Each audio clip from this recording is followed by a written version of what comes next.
Thank you and good afternoon. This is Sam Vaughn for Sam Sports Report.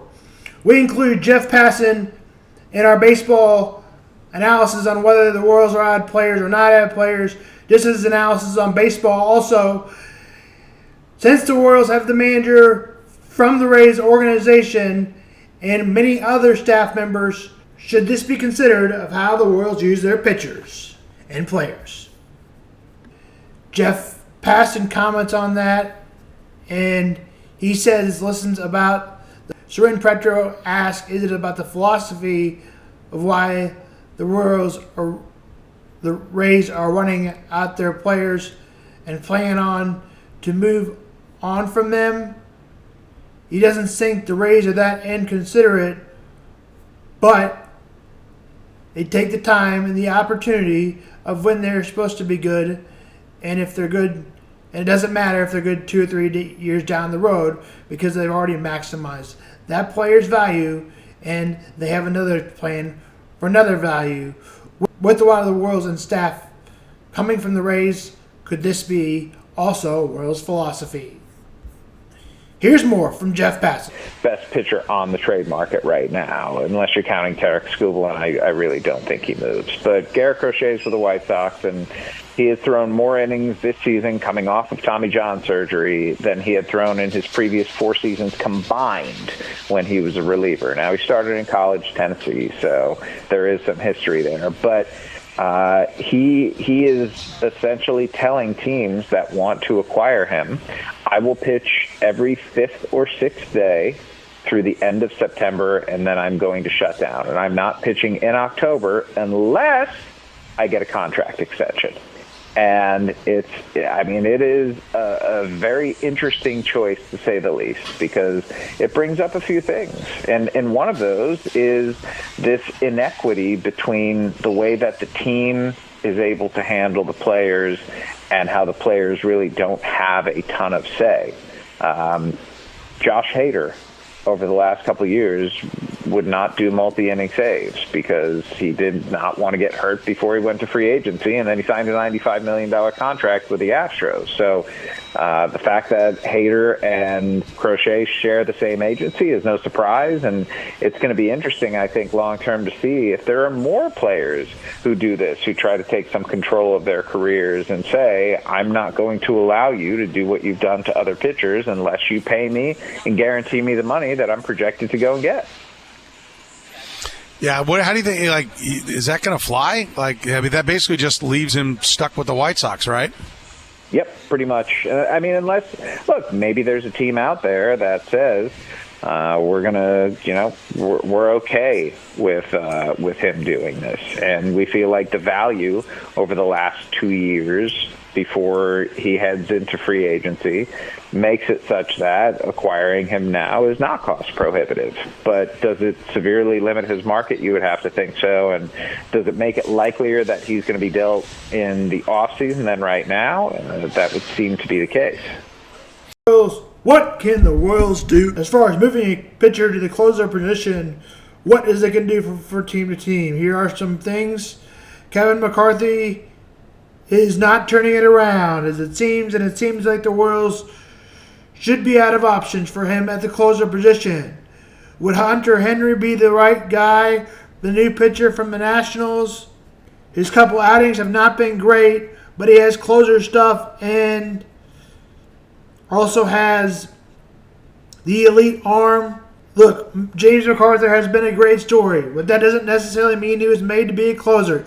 Yes, a designated player for assignment and a ad for him, like a pitcher like he's been, is a great ad, but that doesn't mean he has to be the closer. I also don't have a problem with running Chris Bubich out there on the mound, and here he states, while the Royals could need to grab another closer from another team, if he has the right stuff and doesn't have an ERA over 4, as that's me saying that, I agree. It sounds like they add another pitcher to the staff and probably should to the closer role.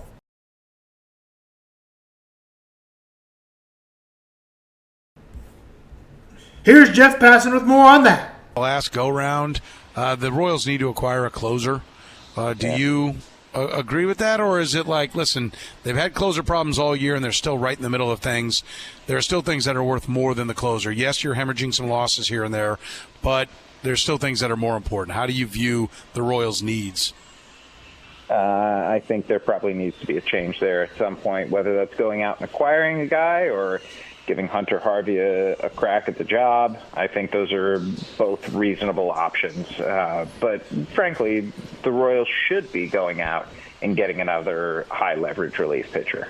That was always on their to-do list. They are still making calls trying to do that. And if there's any position at this trade deadline that has multiple options, it is in the bullpen. So I think the opportunity for them to do so is out there, but as we saw with Hunter Harvey, the cost is going to be significant. And I don't think Blake Mitchell is going to move for a reliever unless it's somebody with 4 or 5 years of control, but it feels like most other prospects in the organization are probably up for grabs right now. And frankly, where the Royals are and with what they have and with the season that Bobby Witt Jr. is putting up, you do not want that to go to waste. And it feels like anything short of a playoff appearance at this point would constitute that.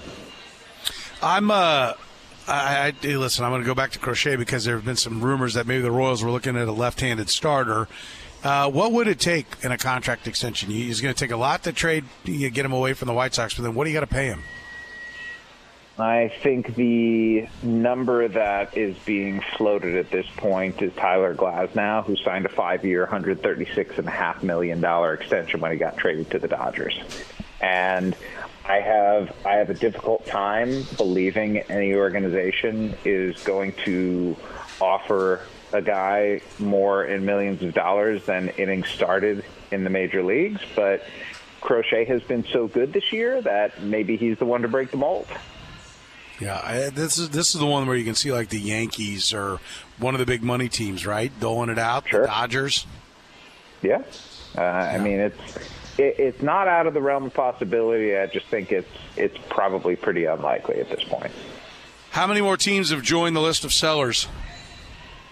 The reason this market is so hard to get players because the market is that so many teams are still in the playoff race. But the Cubs do be one of those teams that should be looking to sell. And we'll talk about that more, all who should sell, later in the week, as our deadline is July 31st. Right now it stands 5 days away. Here's more on that from Jeff Passan. Not many. I mean, if you just look at the standings right now, Seren, they've been the same for months seemingly. It was just this absolute glut in the middle. I mean, in the American League Central, you've got the White Sox, but the Tigers have been playing good baseball right now. So I still think they sell, but even the question is there for them.